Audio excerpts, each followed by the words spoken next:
Hello everybody and welcome to today's Sunday Q&A. It's been a whopper. The sun on it, let's go that way. Yeah, I can't believe it. I'm actually back up on my own again. It still hasn't sunk in. It's still like I wake up and you think, I've got to ring in, he's finishing the job, I've got to ring in, I've got to do that. I wonder how Mic's getting on. And you think, no, not anymore. It's just you now. Still.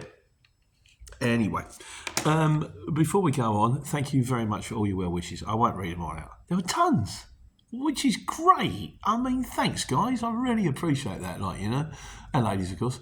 Although, let's face it, it's a truck driving channel. It's 95% male.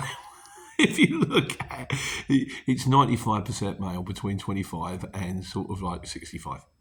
Yeah, that's what the demographic is like, So I do say ladies because the ladies do comment and the ladies who drive lorries do very well. But it's mostly fellas, isn't it? So, yeah, thanks very much for all the well wishes. I didn't know how it was going to go. I wondered if other people would turn around and go, he's doing it again. He's done it once, he's doing it again. What are you doing? It was a couple. We'll come to them. But not nasty, just is what it is. But anyhow, thank you all. And it's, God willing and touch wood and fingers crossed, I might actually get it right this time. Oh, Jerry Rafferty, innit? You get it wrong, you get it right next time. Let's have a go. So, anyway, before we go on, last week's mistake, Shane Hardy says, it's actually not a mistake for once. Smokey and the Bandit car was a 1977 Pontiac Trans Am Firebird 6.6 litres V8. You were spot on, well done. I seem to remember saying it was either a Trans Am or a Firebird or I think I hit about 15 different cars, or a DeLorean, or a Model T Ford, or I think I actually was spot on. But anyway, at least I got it somewhere in there. So anyway, the big announcement. I actually got a message from the Career Exchange. Welcome back, Pete. Well, that's never happened before. They do say they watch the videos. In fact, I found out recently that not only do they watch the videos, they use my videos as training videos for the people that come in. You're welcome. I hope they help. That's all they're ever supposed to be here to do is to help. That makes me Peter Purvis. Like in the Ricky Gervais thing in the Office. I'm the guy of the Office educational video. Not quite what you want to be when you're... Actually, don't mind. Soothing Sounds says, Pete, you've taken a lot of grief, more times than I care to imagine. Now, maybe the planets have aligned and good fortune will you eventually be on your way. Be lucky, be careful, take money. Thanks, Mark. Derek O'Brien says, right, there's a couple of things. What happened went wrong with the video, with the lorries video? And Kyle, the athlete, says, great job, Pete. Your hard work and dedication paid off. Thank you. He said, could you elaborate on what went wrong? You had the 5 lorries on the road. I'm just trying to learn as much as I can and hoping to get my own wagon soon. I said, and I mean it, I am going to tell you all about it, but I'm writing a book. Now, a lot of people go, I'm writing a book. Well, I've written 2, 3, published 2. I'll do you a link. There's a link to the website. 2 very different books. But I'm going to write it. So if you want to find out what's happened, you will have to buy the book. And now I'm working for myself, I'd have a lot more time to write it. For a start, when I was working for the Man, I had an hour commute to Royston every morning and an hour commute back again. So it's 2 hours out of my day that I was losing. Now the lorry's back at the yard, 5 minutes up the road. So I've instantly, even if I work as hard as I did, and I was pulling the hours when I was working for Transport It, I'm still 2 hours better off. So that can be an extra hour in bed in the morning, an extra hour I can actually dedicate to stuff when I get home. So, but no, I'll write it, and when it's out, I'll let you all know. Now, I'm just glad to hear, Pete. I wish you all the best. You inspired me 3 years ago, and we had a conversation. I wasn't sure about some stuff, and you took your time to put me right in the right direction. Well, I hope it's the right direction. I don't know myself. Like 3 years later, I'm still running trucks. Well done, you mate. That's Iana Abel. Gareth Rice Bike says, all the best, Pete. I know the feeling. I miss being my own boss. Maybe one day I'll be back in a truck. There's a few of these as well. We'll come down to these later. It's the best job in the world. It is. If it's just you have no one to answer to. You've always got someone to answer to. There's always a shipper ringing going, where are you? Or there's the ministry going, have you complied? Or there's sort of, there's always someone. Very little people to answer to. and you don't have to worry about anybody else, and you get to tour the country, and I get my own headspace, and I get to listen to the music, which I love, and I get to see interesting and wonderful things and face a new challenge every day. It is the best job in the world. The thing is, I didn't realise it was the best job in the world until I lost it. So now getting it back is really good. Right, Leachy says, well done, mate. He said, I think it's the best thing working on your own at our age. I agree, my friend. I've given up chasing the money these days. It just causes more stress. Had a big shock myself 3 weeks ago when my mum was diagnosed with terminal cancer and had to come for palliative care. It's absolutely awful. Makes you realise there's more to life than chasing money. I wish you great success, but without the stress. Leach, I'm really sorry to hear about your mum. I lost both my parents to cancer. You know, I said I wrote the books that I've just done a link to. One of them is about exactly what happened. It's not miserable. It was ridiculous. But anyway, that's not to take away from. Yeah, I'm really sorry. It's awful. It's an awful, awful disease. And all you just do is you just do your best to support and just put one step in front of the other. And I'm not going to give you any advice because anyone giving you advice, you just think, oh, really? So, good luck, mate. Sorry to hear that. Andy Darwin says, he says, good luck, but don't let it stress you out this time around. I'm starting to realise that I joined the company because I thought, well, look, it's going to be much less stressful. I won't have to worry if the lorry breaks down. I won't have to worry about, money going to my account on a regular basis and all this kind of stuff. And realised very quickly it was much, much more stressful. I had just other responsibilities, other things to think about. If I had a good day, I used to think to myself, well, was I running myself? That would have been a really good day. If I had a bad day, I was in fear of my job. I'm going to have to tell him I've had a really bad day. He's going to go, if this carries on, and I'm like, it was much, much harder. And so if I get all my ducks in a line and get everything in a row, I think it's going to be it just should be a lot easier. Now, we obviously some cautionary words here. Jeremy Hawkes Curious says, hello, Pete. I'm not going to go all dewy-eyed about this with my 30 years of experience running a company. I fear you're going to make the same mistake over again. I suggest you some years ago that your company has to gain its own user endbook to be sustainable as you're still subcontracting. Factoring has its challenges. I don't think that running one truck will be all that profitable. Hope all goes well. But you're going to have to review the numbers every day and keep a close eye on the money. I hate to be the one to dim the lights, but I'm only being honest. No, I appreciate that. I don't want to make the same mistake again. The factoring thing is I'm only part of factoring. I'm factoring. I'd like to not factor at all, but I'm only going to be factoring about half my invoices. As for end user customers, I have end user customers. In my experience, end user customers want to pay less and are more stressful than working for shippers. Now, the plan is to work for about 10 local shippers who I built up, who know me because I've been here for 7 years. I'm down the road. And they'll ring you up, you're available, or you can ring them and they go, yeah, hello, Pete, I'll send you through the job. And they normally give you a decent rate. And of course, the payment terms with these people, because a lot of the problem with the CX is the fact that if you could end up with 300-400 invoices, and of which a few of them could be, sort of like fly-by-night companies. So I'm trying to plan it that way, and at the moment it's working. So, and I also know how much money I can bring in on a daily basis. Well, that's one thing Transport it taught me. I thought I knew hard work until I worked for them guys, Gary and Dan. At one stage, when I started, they were putting stickers on the side of Lucky Charms boxes. They worked till 3 o'clock in the morning. Midnight. Had to sleep for 3 hours and started at 3 and carried on. Them guys were, every time you get back to the warehouse, they start before you, they finish after you. It was a real eye opener, but it's good because it showed me what I thought. I thought, well, that's it. It's not worth getting a job now. No, you go and get another job. And if you stay out, you stay out. If you can bring the dough in, and I've got an accountant, I've got software. I'm on free agent. I've never even heard of free agent. I've done zero before, but I'm on free agent. And like you say, needs to be reviewed every day, needs to be locked down. I've got to get down, get my head down, get my shoulder to it, get out there, get as much in as I possibly can, get a little bit of air in the tank ready in case of emergencies. That's the plan. Gal Vintage Collection says, Einstein once said the definition of madness is repeating the same experiment and hoping for a different result. Yeah, I've heard that. 32 years in the vintage haulage industry participant. Got my owner side in 2017 and the industry side in 2023. He says, no debt, stress-free and farm bought and paid for. Very nice. I'd work on a farm, lovely. 57 years young, and soon the Western world is about to have an economic cardiac arrest. He said, it's a bunker you need, mate.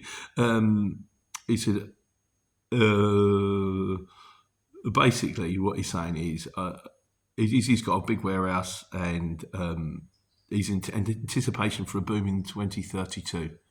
In 2032, I'm going to be in the early 60s, so I don't know quite how up and running I'm going to be by then. Probably still will be. There's no reason why not, is there? And he says, see you in 32, brother. Cool. The one thing I will say about the Einstein quote is, yes, you're right. The definition of man is just repeating the same experiment and expecting a different result. But it's not the same experiment. I started on my own in a Luton van. Then there was a company where we subcontracted out the vans, which went wrong. Then there was 5 lorries on the road. That was 5 lorries and an office and overheads and all this stuff. This is a different experiment. I've not done this experiment before. This is just me in a truck. That's it. It's like me in the Luton van, but better, in my opinion, because you get more a Luton van. 150 mile, if you're lucky. 18-ton truck, £3 a mile. I know the overheads are dearer. I know you've got transport managers, you've got parking, you've got parts. Although in my experience, the parts between a Sprinter van and a DAF CF, particularly when you've got the fact that these DAF CFs are like they are the transit of the truck world. There's my mate James at Barry Grewcox, who's brilliant. There's Breakers Yards, there's Bison's, there's UK Truck Parts at Junction 9. No, they're not that much. Are they that much dearer in a van, honestly? If you had to buy injectors for a Sprinter and you had to buy injectors for a DAF, what would they be? I don't know. I know what the shocks were. I think, I imagine the shock, I've got shocks, I've got a drag link, windscreen wipers. I don't imagine they would have been more if they'd have been a Merc, not a Sprinter. Don't know. I just know that what it's costing me and what's going out and what's coming in. And at the moment, doing okay. Well, it's 3 days. You can't really go on 3 days, like, can you? Belsization says, stop buying DAFs, Pete. There are money pits. Getting your involved is the way forward. I like DAFs. And I think, for the reason I've just said, and I think the thing is, everybody, I speak to my mate Nick the Urban Trucker. By the way, big announcement, not quite a big announcement, Nick the Urban Trucker is my transport manager. So this channel has done me favours, hasn't it, really? He rings me for advice, and he said at the beginning, he said, anything I can do to help, which, mate, thank you very much. I haven't managed to upload my card because I've got the DigiView, and the DigiView bit has got this bit that sort of it clicks into, that you put it in the USB port, and it's gone missing. I've got the child looking for it at the moment because it was in a bag, and the bag's gone over the warehouse. But if not, I can buy one for 15 quid, and as soon as I buy one, I'll upload it. There's no infringements. He says they're a money pit. I think, and then Nick said, I hate DAFs. He said every DAF I've ever has gone wrong. He said Merkel scan you for me every time. Then I got Ian up the road, who said I love DAFs. He says, I run 4 DAFs. I won't touch anything but DAFs. I think it just comes down to personal experience. I think some people have, you might buy a Citroen and the thing's forever breaking down, and then your mate might buy a Citroen and it's done 150,000 miles and it still purrs like a kitten. And I think it is just down to individual experience. But in my experience, when we had the fleet, we had 4 DAFs and 1 Merc, and the Merc caused me more grief than the other 4 DAFs put together. So it's just experience, that's all. Gabor says, you should sign up for Europe CX2. You would love it. I'm a standard national, mate. I haven't got an international license. And my fear with international, all that grief about, clearing customs and customs at the other side, and you probably aren't going to get that much more money than you would for running local, and then trying to get a job back is an absolute nightmare. Could be wrong, but that's what I think. So anyway, again, not trying to run before I can walk. Let's just try and get this locked down first. And on the subject of which Godzilla says, always thought running before crawling, but then I'm not in your shoes, so shut me up. Always thought there needs to be Pete on the phone, in the mini, visiting, getting your face out there with shippers. Oh, I see what you mean, rather than running, and the business name and, getting the business out there.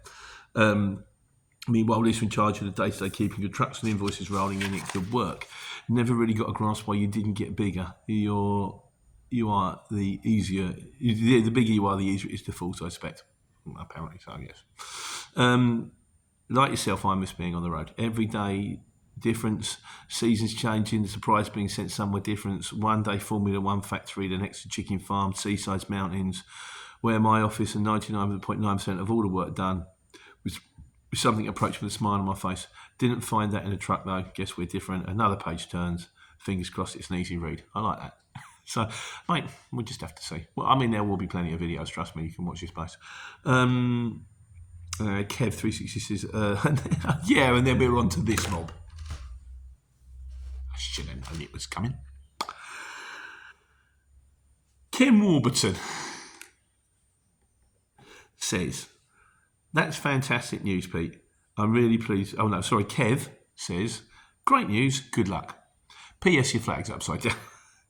Kim Warburton says, that's fantastic news, Pete. I'm really pleased for you, mate. However, I disagree about the flag. It's the wrong way round. Wishing you every success.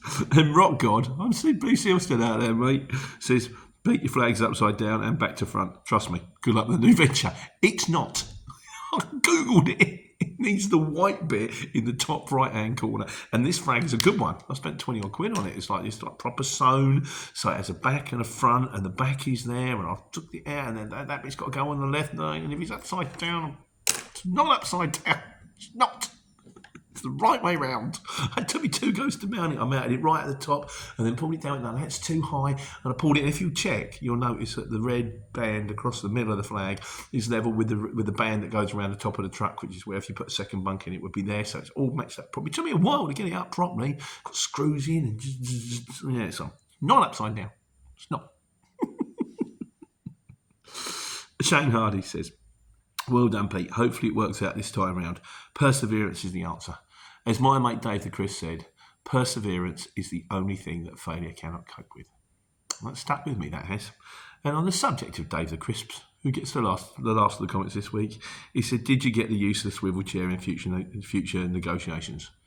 Yes, the use of the swivel chair goes back to the trade union sketch from Not the 9 o'clock news. Mate, if you listen back to that sketch, but in that sketch are a little bit dubious. I don't know if you'd get away with broadcasting that now. Something about phasing in the director's daughter. It's like, would you be able to say that now? I don't think you would. So, that's most of the video comments, to be honest with you, this week. There's one miscellaneous from Youth who said Joe is a real talent. Yeah, he was a real talent. He was a really nice guy as well. That goes back to the Fixing the Track, the 18 video. So, the 18. Oh, I haven't told you what the name of the firm is yet. Because I drive an 18-ton truck, the firm is called, well, I wanted to call it the 18, but I had to, because that name had been taken. I was too close to something that had been taken. I had to call it the 18 Trucks Limited. But it means that I can answer the phone and go, the 18. Hello, the 18. I haven't worked that one out yet. Maybe you can hire the 18. I told one of the guys, I said, it's a pun on the 80s TV show. He went, that's embarrassing. So, this is where we are, guys. Where it goes from this point onwards, I don't know. But I'm going to try my hardest. I'm loaded and ready to go for Ilkeston on Monday. I've got a return load out of Manchester that needs to be picked up between Monday night and possibly Tuesday morning, as long as I can get it back by Tuesday. So I need a link load from Derby to Manchester. Anyone's got one, give me a shout. I'll be tipping in Ilkeston about 8 o'clock in the morning.